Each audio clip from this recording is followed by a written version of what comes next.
যে নারীরা free মিক্সিংকে avoid করবে, তবেই তার বোরকার মূল্য বাড়ায় দিবে একজন, তিনি কে? Number 3, they have to protect their voice from গায়রে মাহরাম মেল। কিছু কিছু মেয়ে আছে দেখবেন বোরকাও পরে, হেজাবও পরে, আর রাতের বেলা আসলেই হ্যালো জান কি করো,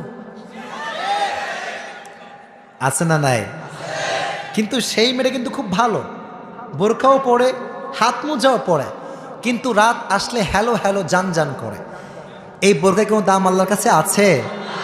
নাই। এটা আপনাকে বুঝতে হবে, আপনার যে ভয়েস এটা হচ্ছে পর্দার অন্তর্ভুক্ত। আর কিছু কিছু মেয়ে আছে দেখবেন এই ভয়েসটা স্বামীর সামনে যখন যায়, কই থেকে আসছো, কি করে বেড়াও, কাজকাম নাই, স্বামীর সঙ্গে এই ব্যবহার।